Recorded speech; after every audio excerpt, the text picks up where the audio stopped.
Hola, bienvenidos al episodio 9 de la temporada 5 de Ciudadanos Ocupados. Mi nombre es Sonia Sepúlveda, directora de Ocupa Mexicali. El buen desarrollo de un estado se basa en sus finanzas. Los gobiernos federal, estatales y municipales hacen esfuerzos para hacer rendir y cumplir su encomienda de administrar el recurso que es público. Y los ciudadanos debemos vigilar que así sea. Hoy nos acompaña un ciudadano con una amplia trayectoria, no solo en el servicio público, sino también en la iniciativa privada. Bienvenido a Ciudadanos Ocupados, Marco Moreno Mejía, secretario de Hacienda del Gobierno del Estado de Baja California. Sonia, encantado de estar aquí con ustedes. Muchísimas gracias. Me da mucho gusto porque aparte de que me da orgullo que estés aquí con nosotros sentado, me da mucho gusto porque somos amigos de un buen tiempo y nos conocemos con las familias y me da mucho gusto poder sentarme con alguien que le sabe al rollo y que nos va a abrir, yo creo que una ventana muy interesante de información que a veces pues no entendemos porque no conocemos. Pero bueno, ya estamos aquí y les vamos a abrir ese panorama como te lo comento, ¿no? Marco, para quienes nos van a estar viendo y escuchando, me gustaría que te conocieran un poquito. Eres de Mexicali, ¿qué estudiaste? ¿Algo de tu trayectoria? Platícanos. Con todo gusto, Sonia. Sí, efectivamente, soy de Mexicali, 100% cachanilla, de madre cachanilla y padre sonorense. Excelente. Educado en Mexicali, estudié en la UABC, soy contador público y posteriormente tuve la oportunidad de que a través de becas del gobierno federal mexicano realicé estudios de maestría en administración de negocios y maestría en economía. Okay. Me dedico a las finanzas desde que concluí mi carrera y he trabajado, como bien lo mencionas, tanto en el sector privado como en el sector público, siempre en posiciones relacionadas con el sector financiero y con las decisiones financieras. Muy interesante, finanzas, tan fácil y tan bonito que se escucha, pero tan complicado que es la finanza en tu persona, en tu casa. Imagínate ahora trabajar en el Estado, me imagino que va a ser todo un tema, pero bueno, vamos a empezar por el principio. Me gustaría enfocarme ahorita en esta responsabilidad que tienes en este momento. Correcto. Como secretario de Hacienda, que como te digo, pues las finanzas son la base de cualquier movimiento o desarrollo pues de un Estado o de tu casa o de tu empresa o de tu vida personal. Entonces va a estar muy interesante. Me gustaría mucho para que la gente más o menos entendiera cómo funciona esta secretaría en el Estado, o sea, ¿de qué se encarga? ¿Qué hace la Secretaría de Hacienda del Estado? La Secretaría de Hacienda del Estado tiene la responsabilidad de la conducción de las finanzas públicas y esto se da a través de los diversos mecanismos de gestión financiera que tiene el Estado. Por un lado tenemos el manejo de la política de ingresos, los ingresos fiscales del Estado, que están vinculados a ingresos propios, participaciones y aportaciones del gobierno federal, que deben ser compensados, en teoría, con el presupuesto de egresos del Estado. Es decir, la función primordial del secretario de Hacienda o la Secretaría de Hacienda del Estado es buscar que exista un equilibrio financiero en el Estado donde los ingresos sean suficientes para atender los egresos que están relacionados con las gestiones de gobierno, con el plan de gobierno que el gobernador en turno quiera imprimir a sus decisiones políticas, Sonia. Ok, entonces aterrizándolo para la gente que de repente a veces no entendemos muy bien los conceptos, es un balance entre lo que ingresa, que es la lana que entra al Estado, sí, entre lo que egresa, que es lo que sale del Estado, y estar viendo que ese balance sea pues el óptimo, el que realmente tenga una función sana económicamente hablando para lo que hacemos y dejamos de hacer o queremos hacer. Efectivamente, la ley de disciplina financiera lo establece muy claramente. Los gobiernos están siendo responsables de lograr el balance presupuestario. Lo que tú mencionas, que existe un equilibrio entre ingresos e ingresos y el manejo de la deuda del Estado, es decir, los niveles de endeudamiento que tienen que ver con acciones de inversión del Estado en infraestructura o con mecanismos que le permitan tener recursos para atender situaciones temporales de liquidez que son necesarias cubrir para el buen y correcto funcionamiento del Estado. Perfecto, nos vamos a detener entonces en esa palabra o en esa palabra compuesta que se llama deuda del Estado, la deuda pública. Ello es lo que, cuando tenemos deuda, es cuando tú no puedes comprar, tú no puedes invertir. En el Estado necesitas invertir en proyectos, en cosas que vayan haciendo un Estado más próspero, más funcional, con las cosas que tú necesitas para seguir avanzando. ¿Cuál es la situación actual de nosotros en esa famosa deuda? Sí, mira, el nivel de endeudamiento del Estado se pudiera diferenciar en dos grandes segmentos de pasivos, que es deuda. Uno, la deuda de corto plazo, deuda corriente, que no está relacionada con proyectos de inversión y que tiene que ver con el hecho de que el gobierno contrata servicios, compra bienes materiales y no las paga en su momento. Y la otra deuda tiene que ver con la deuda pública, que es la deuda de largo plazo registrada por el Estado ante la Secretaría de Hacienda, donde hay una precisión. La propia Ley de Disciplina Financiera establece que ese tipo de endeudamiento, que normalmente tiene garantías de ingresos fiscales o participaciones del Estado, participaciones federales, tiene que ser destinada a la inversión pública productiva, es decir, a proyectos de infraestructura fundamentalmente. ¿Cuál es la situación del Estado en este momento? El Estado mantiene un nivel de deuda total del orden de los 30,000 millones de pesos, donde aproximadamente el 50% corresponde a pasivos diversos que no son deuda pública y el otro 50%, digamos alrededor de 15,000 millones de pesos, que es deuda pública registrada a largo plazo. ¿Cómo se ha construido este nivel de endeudamiento del Estado? Pues a través del tiempo. El Estado ha tenido desafortunadamente un manejo financiero en los años recientes, al menos en los últimos 8 años, donde de manera consistente ha generado déficits. Es decir, un déficit se genera cuando gastas más del ingreso disponible. Y en los últimos 8 años el Estado mantuvo un gasto por encima del nivel de ingreso que tuvo que ser financiado de alguna manera. Y eso se refleja en pasivos que de alguna manera algunos de ellos se convierten en un pasivo sensible porque puede tener consideraciones sociales o políticas el hecho de no liquidar algún pasivo que tiene el Estado. Y tenemos un ejemplo concreto, por ejemplo, con el pasivo derivado de participaciones federales que debió haber entregado el gobierno del Estado a los municipios del Estado y que no lo hizo en tiempo y forma y que se fue acumulando un pasivo ahí afectando el funcionamiento de los municipios. Afortunadamente a la fecha hemos logrado resolver ese tema y prácticamente no quedan pendientes de participaciones por entregar a los municipios. Pero qué importante es, insisto, lo voy a tratar de bajar a lo más entendible posible para la gente común y corriente como todos nosotros, que de repente pues nos es complicado entenderlo. Evidentemente no puedes gastar más de lo que tienes. Si quieres gastar más, tienes que hacer algo para poder tener ese efectivo y poder hacer la inversión o la compra que tú quieres. Correcto. Pero qué importante es, y siempre les digo, siempre tenemos que pensar que nuestro changarro es el Estado o nuestro changarro es el municipio. ¿Cómo le haces? Pues como lo haces en una empresa, o sea, como lo haces en una casa, donde yo no puedo gastar más de lo que tengo. Pero lo más importante es siempre estar en pleno conocimiento de lo que está sucediendo. Si yo no sé qué está pasando, pues menos voy a saber cómo salir de esa problemática.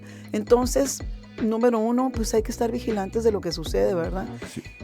Adelante, perdón. Sin duda alguna, el manejo responsable de las finanzas públicas permite pensar en llevar al Estado, en este caso al Estado de Baja California, a condiciones de progreso interesante, que la gente tenga una mayor movilidad social a través de recibir los servicios básicos que presta el gobierno del Estado: seguridad, educación, inversión en infraestructura. Salud. Y en tanto, salud desde luego, y en tanto no seamos capaces de mantener un equilibrio financiero, pues se rompe esta circunstancia y el Estado se ve obligado a buscar mecanismos de financiamiento informales, dejando de pagar y teniendo problemas en su relación con todos los actores que de alguna manera confluyen en el gobierno estatal. Deudas atrasadas con el magisterio, con la burocracia, falta de prestación de servicios de elevado nivel, falta de inversión en infraestructura, etc. En la medida que el Estado pueda hacer o pueda tener un manejo responsable de las finanzas públicas, podrá entonces aspirar a tener un crecimiento ordenado y buscar mecanismos de inversión que permitan acelerar la inversión en infraestructura, generando fuentes de empleo, ingresos fiscales adicionales. Así es. Pues insisto, complejo, pero no tanto. Es cuestión nada más de que nos interesemos, conozcamos lo que está sucediendo, y yo creo que todos podemos participar de una u otra manera, empezando por ser buenos ciudadanos, porque un buen ciudadano es el que cumple con todas sus obligaciones para poder exigir todos sus derechos. Entonces, desde ahí yo creo que tenemos que ir poniendo nuestro granito de arena, conociendo y participando, como te digo, pues siendo responsables como ciudadanos, y eso nos va a dar pues el pleno derecho de estar, pues ahora sí que pues pidiendo que nos digan cómo está el rollo, pues porque de repente te aíslas y crees que son una cosa y nosotros somos otra, y no, somos dos que vamos en un equipo y deberíamos de trabajar como ellos, pues para poder seguir avanzando. Así es, coincido plenamente con lo que mencionas. Nosotros como gobierno estatal, a partir de esta administración, lo que estamos haciendo es ser muy transparentes en la generación de información financiera, en la publicación de la misma, y dar a conocer a toda la sociedad en su conjunto lo que estamos haciendo y cuál es el desempeño financiero que estamos teniendo, ¿no? Por ejemplo, ya tuvimos un primer cierre trimestral completo, primer trimestre del 2022, donde afortunadamente ya empezamos a ver un cambio en esta tendencia negativa en el manejo de las finanzas públicas, ya pudiendo reportar un primer trimestre con cifras positivas en términos de este balance presupuestario. Excelente, qué padre, y de veras nos felicitamos ambas partes por lo que dices tú, esa palabra transparencia, que eso es lo que nos va pues a clarificar los caminos por los cuales tenemos que ir transitando. Y cambiando un poquito de tema y no no muy lejano a lo que estamos ahorita hablando, autos chocolates. Normalmente existimos un grupo de ciudadanos que pues somos responsables, pagamos nuestros impuestos, pagamos nuestras placas, pero hay otro grupo de personas que pagan de una manera diferente algo que le puedes llamar un permiso para circular en un auto que no pues hiciste el proceso correcto como todos los demás ciudadanos comunes y corrientes que cumplimos. ¿Cuál es la situación con este rollo de los autos chocolates? ¿Qué está haciendo el gobierno del estado? ¿Cómo le vamos a hacer para realmente llegar a regularizar algo que era y es irregular? Sí, el tema de los autos chocolates, particularmente en la frontera, representa una circunstancia hasta de tipo social. Uh-huh. Al vivir en la frontera, todos los estados fronterizos, por la facilidad que implica el poder adquirir un vehículo americano en condiciones sustancialmente mejores que el costo de los vehículos nacionales, tiende a acumularse una masa de vehículos en los estados fronterizos que se internan de manera irregular. El proceso de regularización de autos chocolates no es algo nuevo. El gobernador Osuna hace algunos años en el estado de Baja California tomó la decisión de llevar a cabo un propio programa estatal, uh-huh. Y lo que tenemos ahorita es básicamente un programa del orden federal, donde a través de un decreto el gobierno federal estableció determinadas condiciones para buscar regularizar una masa crítica importante de vehículos que estimamos en Baja California anda en el orden de los 500,000 vehículos. Okay. Hubo un primer decreto que se emite en febrero y que inicia este proceso de regularización a través de la participación de los agentes aduanales. ¿Qué sucedió en esa primera etapa del decreto? Que el proceso de regularización se encareció al tener la participación de agentes externos que lógicamente tienen la necesidad de cobrar por un servicio. Uh-huh.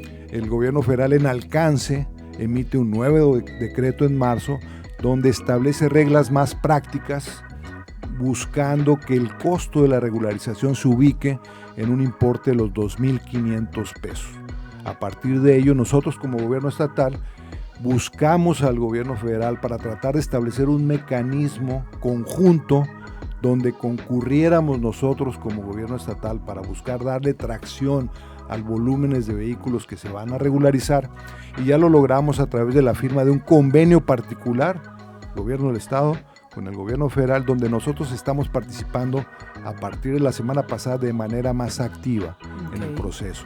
¿Y qué es lo que estamos haciendo? Estamos habilitando macromódulos, en principio en Mexicali, en Tijuana y en Ensenada, y estamos actuando como facilitadores del proceso para que los vehículos se regularicen y salgan ya con el registro del REPUVE, que es un mecanismo que nos da certeza de la seguridad del vehículo, que el vehículo no estuvo involucrado del origen del vehículo, no estuvo involucrado en actos delictivos, que es un vehículo que tiene las condiciones que marca el decreto para ser regularizado, y a partir de ello el proceso de emplacamiento. Nosotros pensamos, Sonia, que a partir del mes de abril, donde tendremos un volumen limitado por los tiempos en que iniciamos este proceso conjunto entre Estado y Federación de unos 2,000 vehículos, a partir de mayo estaremos viendo ya una cifra significativamente mayor, del orden de los 15,000 vehículos, que estaremos buscando que crezca de manera progresiva para, una vez que se complete el proceso de regularización, estemos en posibilidad de buscar eliminar el tránsito de vehículos que no estén normalizados a través de este decreto. Ok, pues qué bueno, qué interesante, porque ya se ve una luz al final del túnel, y es muy interesante tener la información de las personas que tienen esos vehículos, porque también de repente se presta a otras cosas. Son temas de seguridad, son temas también que tienen que ver, en este caso concreto del decreto, de la posibilidad de tener recursos para realizar inversiones en pavimentación. Los recursos que se recauden por el gobierno federal derivados de este decreto, el acuerdo es que se van a regresar a los municipios de origen donde se hizo el proceso de regularización para invertirse en procesos de pavimentación. Wow. Entonces, pudiéramos tener la expectativa que va a haber una cantidad importante de recursos que serán destinados en los diversos municipios del estado para hacer inversiones de pavimentación, que estamos buscando de manera conjunta con la Secretaría de Hacienda y el propio gobierno del estado, buscar algún mecanismo que le dé potenciación al volumen de recursos que estaremos realizando en este programa de pavimentación. Muy interesante, porque creo que es algo que adolece a todo el estado. Me he tenido la oportunidad me muevo en Tijuana, Ensenada, Tecate, Mexicali, y la verdad es que sí está la situación medio caótica, y qué padre que tenemos ya por lo menos la esperanza de que en algún momento con este recurso podremos tener unas calles dignas de los ciudadanos de Baja California, ¿verdad? Entonces qué bueno, porque es bien importante, porque eso de la pavimentación nos va a quitar muchos problemas de salud, de economía, porque se nos truenan las llantas, los ejes, nuestros carros andan los pobres sufriendo las consecuencias, y nuestro bolsillo junto con él.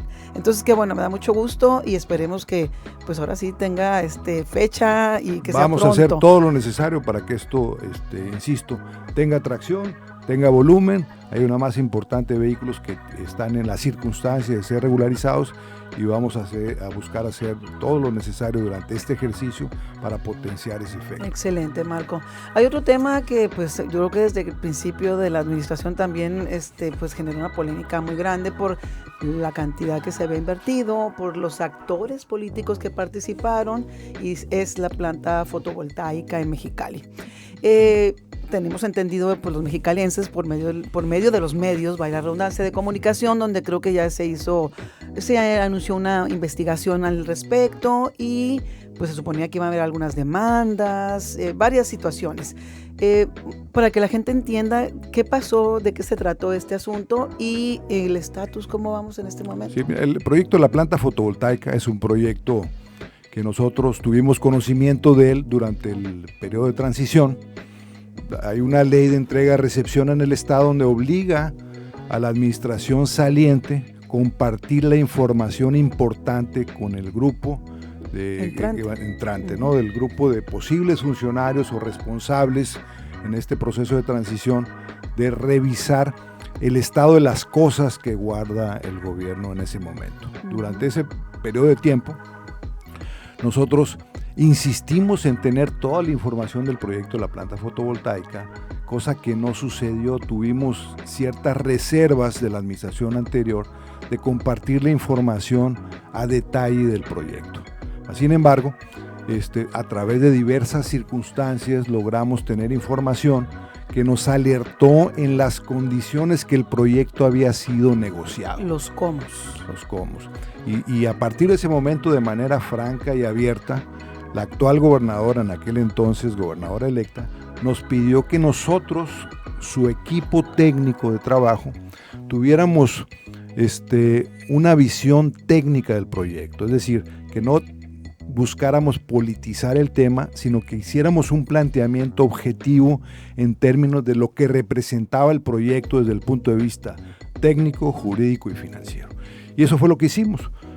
Integramos un equipo de especialistas en estas áreas, un investigador de proyectos eléctricos de UCSD, un grupo de abogados especialistas en temas de proyectos de energía eléctrica. La ley de energía eléctrica es una ley compleja para el común de los abogados inclusive, y nosotros mismos como especialistas financieros revisamos el proyecto y las conclusiones del proyecto desde nuestra visión fueron contundentes. El proyecto es un proyecto mal estructurado desde el punto de vista... Desde origen. Desde origen, es un proyecto que no reúne condiciones competitivas para el Estado, que tiene cláusulas totalmente desventajosas y que en función comparativa con proyectos similares en otras partes de México y del mundo, representaba condiciones muy agresivas para el Estado. Lo hicimos saber en su oportunidad a la administración anterior y manifestamos nuestro descontento con el ritmo que llevaban en la firma de algunos compromisos que se podían materializar y que, insisto, no nos fueron informados en su oportunidad, a pesar de que así lo plantea la ley. Cuando entramos en funciones, nos dimos cuenta que habían cerrado condiciones aún más difíciles para el Estado, que provoca lo siguiente, Sonia, y es la parte sustantiva del riesgo financiero del proyecto. El proyecto, tal como está, tal como se habilitó, tiene un mecanismo de garantía a través de participaciones federales que le corresponden al Estado, donde estamos obligados a pagar independientemente de que el proyecto no se realice. El proyecto no tuvo los permisos necesarios de parte del gobierno federal para llevar a cabo la inversión, y sin embargo, el proyecto dejó habilitado esta línea de pago independientemente de la materialización del proyecto. Razón por la cual nosotros actuamos de inmediato buscando los mecanismos legales que nos permitan no pagar el proyecto, porque en estricta justicia no es posible que se pretenda que se pague un proyecto que no va a generar un solo kilowatt de energía eléctrica. Fuera de toda lógica. Fuera de toda lógica. Es difícil pensar en un proyecto con estas características. En mi carrera de financiero de más de 30 años nunca lo había visto. Inclusive es una opinión que comparten altos funcionarios del gobierno federal, de la Secretaría de Hacienda, de la Procuraduría Fiscal de la Federación y diversos agentes financieros.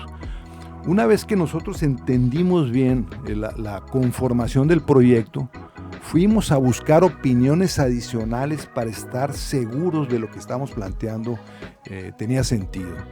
Y nuestra opinión se validó con la participación, por ejemplo, de una firma internacional de auditoría que nos dio un dictamen donde confirma nuestra visión del proyecto y los riesgos.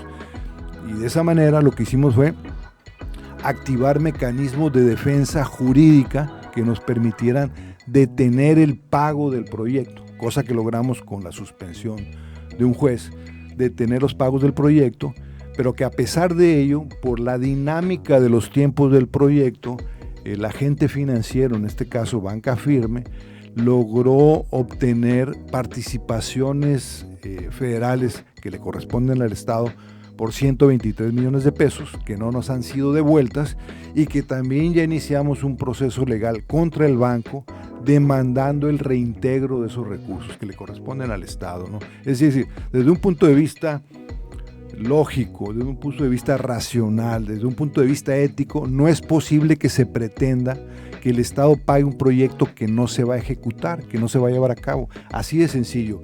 Y en esta visión, nosotros presentamos una serie de acciones legales contra quien resulte responsable, con la intención de que las áreas de fiscalización, la Fiscalía General de la República, la Fiscalía del Estado, haga sus investigaciones correspondientes y determine quién tiene responsabilidad legal en este caso.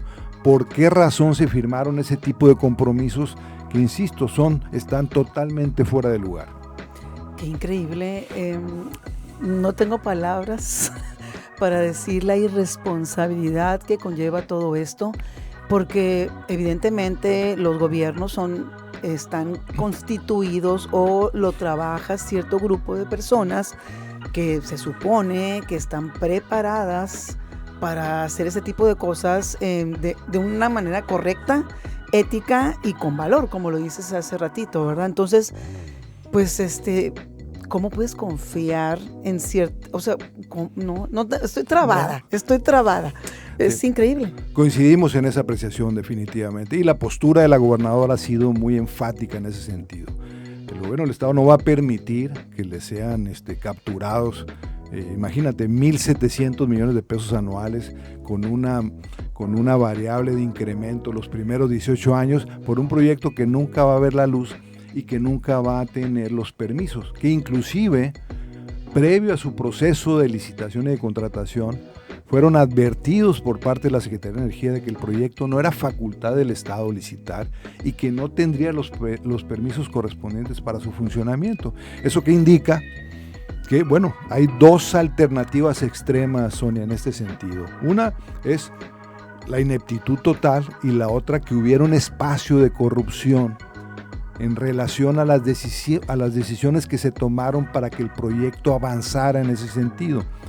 No nos corresponde a nosotros decir si hubo o no corrupción, pero por esa razón y por la claridad que ofrece el caso en términos de que se hizo algo absolutamente irresponsable, hemos procedido legalmente contra quien resulte responsable. Pues yo sumaría las dos y las que se junten, ¿no? Y las que se vayan haciendo fila para todo este tipo de situaciones. Qué increíble y qué lamentable. Imagínate, tenemos que resolver esa situación porque al final del camino, pues, o sea, ¿a dónde vamos a llegar? No, lo que hemos hecho, hemos integrado un equipo de abogados de primer nivel y no vamos a permitir que esto se materialice en un fraude para el Estado, que es la palabra correcta para determinar lo que se hizo con este proyecto. Pues ahora sí que cuenta con los ciudadanos, tenemos también que, pues hay que unir fuerzas porque no se vale. Pues este es nuestro patrimonio, es nuestra casa, el Estado, Mexicali, Baja California, todos los demás municipios, pues tenemos que unirnos venimos de una condición financiera, te mencionaba, difícil, complicada, con déficits recurrentes los últimos 8 años. De manera increíble te puedo dar este dato. Baja California los últimos 8 años ha sido el estado número 30 de 32 en la relación de gasto en infraestructura sobre gasto total. Eso es terrible para un estado colindante con el estado de California, en sí misma una de las principales economías mundiales, ¿no? Es increíble lo que nos resta competitividad como estado, como región, el no tener finanzas públicas sanas, Sonia. No, es increíble, no lo puedo creer, pero bueno, hay que tener la fe de que estamos en buenas manos e insisto, pues tenemos que trabajar ciudadanía con autoridades para resolverlo y que no vuelva a suceder algo así, porque no se vale. Hemos percibido y recibido una gran cantidad de muestras de solidaridad de toda la sociedad del Estado, inclusive de autoridades federales, en relación a nuestra postura hacia el proyecto. Wow, pues bueno, ¿qué te digo? Esperemos pronto tener buenas noticias. Claro. E insisto, somos aliados de las cosas buenas que puedan ser para Baja California en especial para Mexicali. Yo siempre digo, en Mexicali, aquí empieza mi patria. Mexicali es México para nosotros y hay que trabajar y pelear por él, ¿no? Vamos a hablar ahora sí, ya pues no vamos a venir ahora aquí para acá a Mexicali, porque evidentemente amamos a Mexicali y queremos verlo mejor de lo que pues pudiera estar. Nos debemos mucho todavía.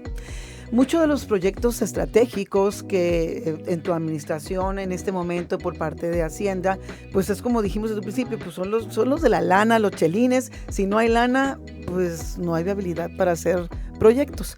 Vamos a pensar positivamente y platícanos, ¿traemos algo bajo la manga? Duda, algo que podamos dar a conocer. Sí, después de muchos años, a partir del 2022, en nuestro planteamiento de ley de ingresos y de presupuesto de egresos, destinamos una cantidad interesante de recursos para inversión en infraestructura. En el caso de Mexicali, hay toda una serie de proyectos de inversión que tienen que ver con pavimentación, con hospitales, es decir, sector salud, con movilidad, etcétera, que suman el importe de 1.350 millones de pesos que el Estado, son recursos estatales, estará destinando a actividades de inversión en infraestructura directamente en el municipio de Mexicali, que acompañados con los recursos que el propio ayuntamiento tiene para utilizar a través de su propio programa de inversiones, más recursos federales como la inversión que está realizando la Comisión Federal de Electricidad en este momento en el ejido Cuernavaca de una planta de generación de energía de combustión interna.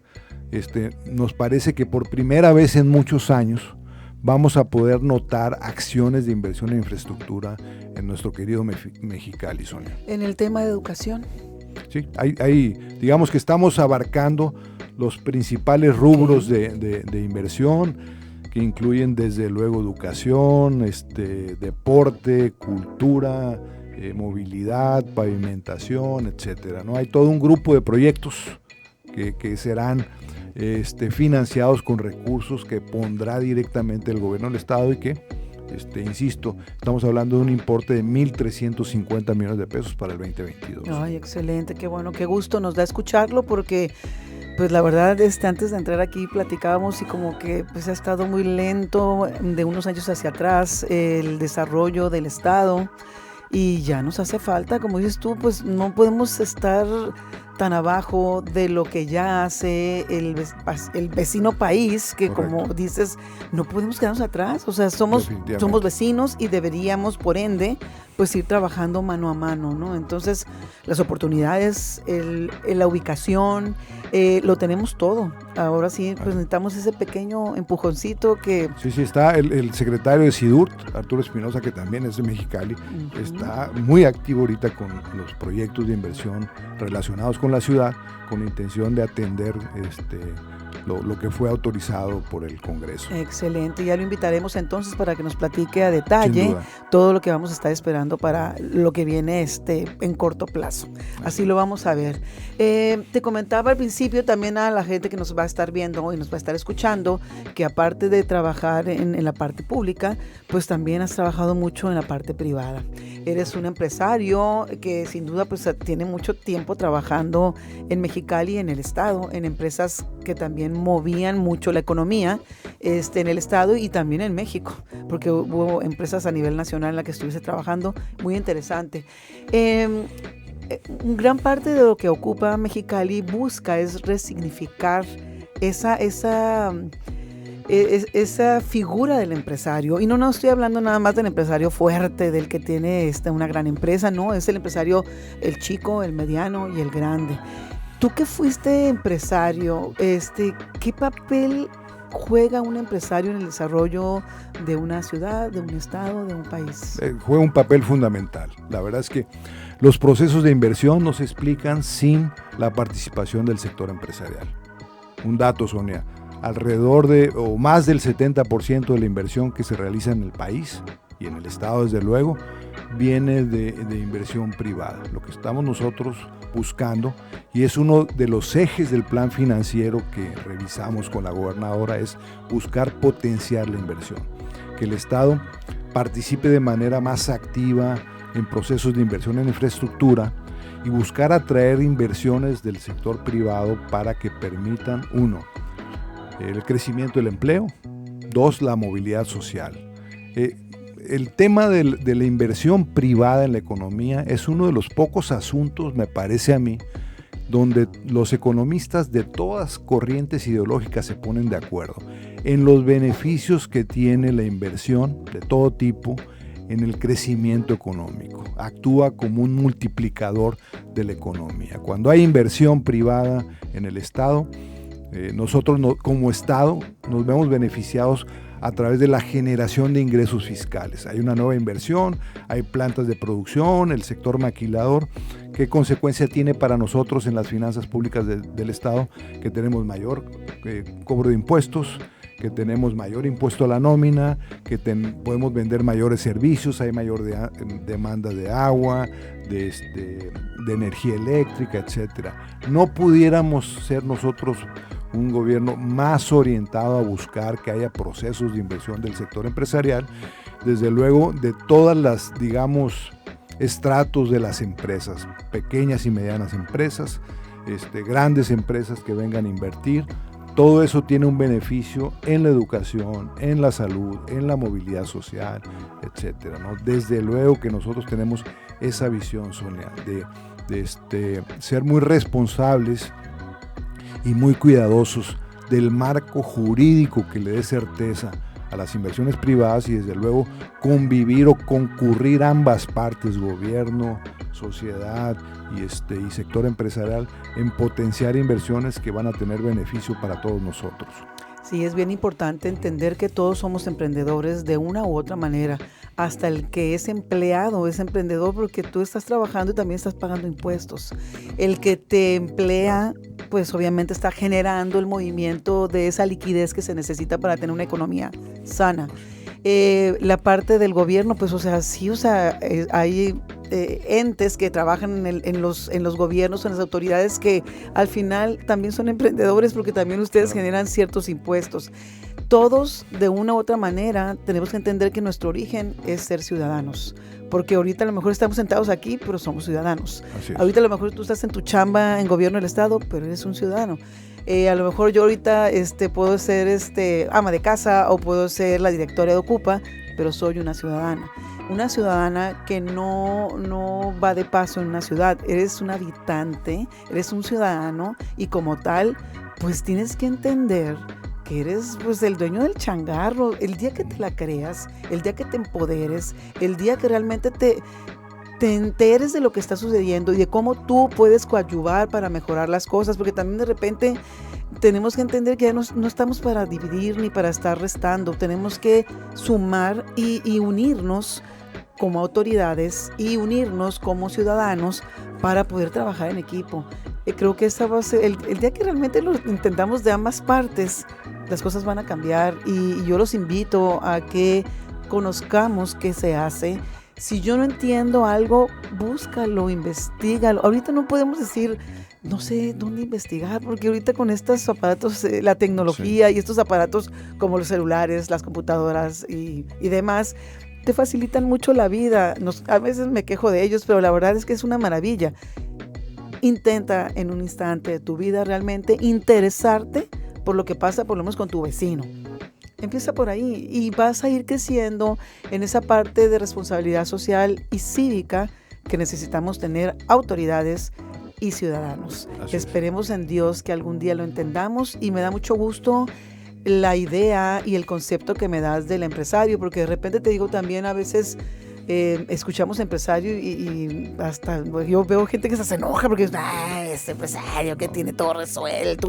Hay ejemplos clarísimos de empresarios con fuerte responsabilidad social y esos son los que ocupamos desde luego, ¿no? Así es, entonces es como en todo hay cosas buenas y hay cosas malas, pero siempre ganan las cosas buenas y es un balance de la vida, pues, o sea, ni modo que todo sea color de rosa, no se podría, y qué aburrido, ni modo, hay que tener también esa salsita de la vida donde te haga estar alerta y al 100 para estar resolviendo las problemáticas que se van presentando. Entonces eso es bien, bien importante y me encantó el concepto que das del empresario porque yo estoy de acuerdo contigo, creo que es pues el núcleo o la parte medular de la parte económica que al final, aunque no queramos, es lo que mueve todo. O sea, el dinero no es malo.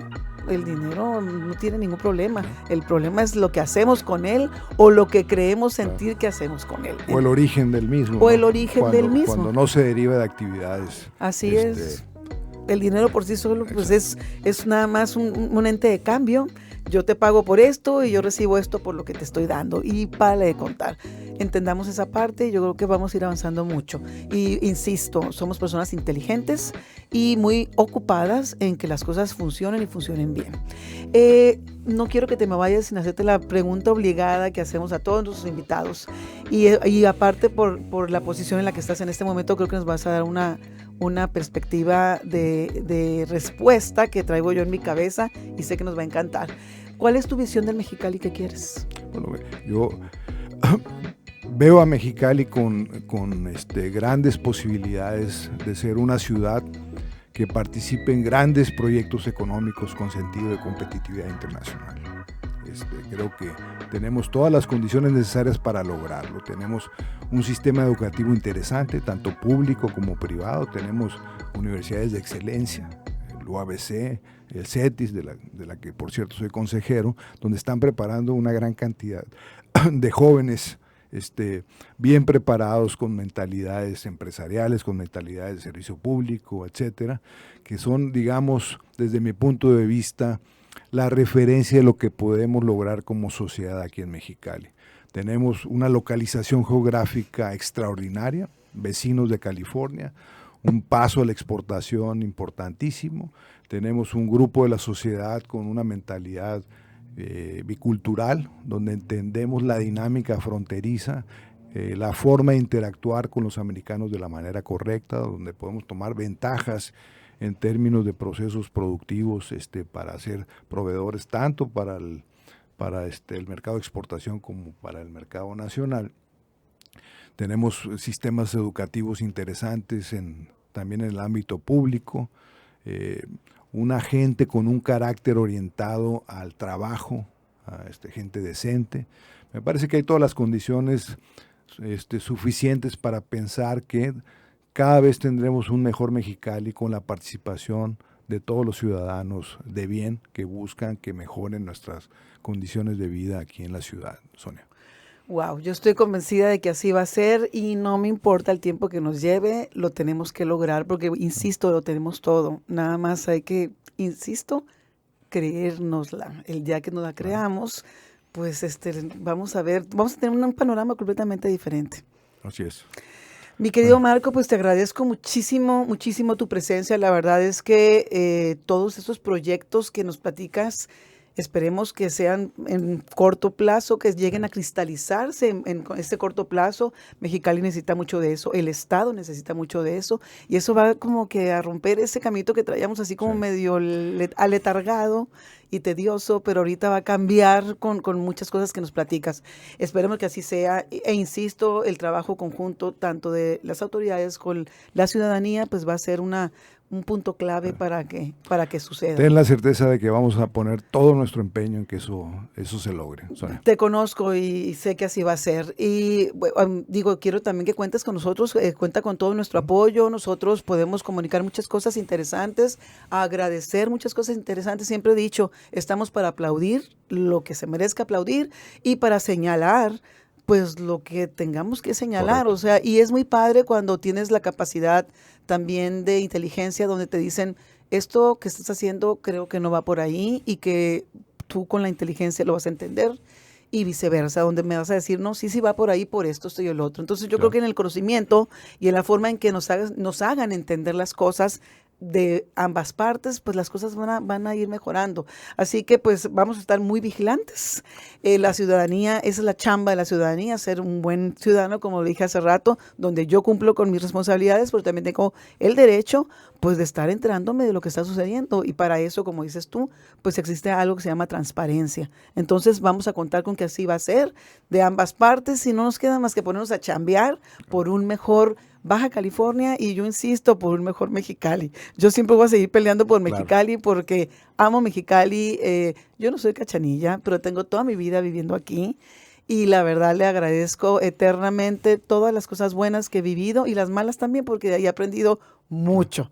Así que, pues, estás más que invitadísimo cuando tengas otras cosas que platicarnos, Ah, háznoslo te saber. vamos a buscar con todo gusto y coincido contigo, tenemos un gran estado y una gran ciudad. Así es, mi querido Marco. Bueno, Bueno, pues a ustedes, ciudadanos, les agradezco la atención a este espacio y los invito a escuchar los demás episodios de Ciudadanos Ocupados que encontrarán en todas las plataformas digitales. Síganos en nuestras redes sociales como OcupaMX y en el portal ocupamx.com. Agradecemos al Grupo Educativo 16 de septiembre las facilidades para la grabación de este episodio. Muchísimas gracias. Muchas gracias, Marco. bye, hasta luego. Gracias. Gracias.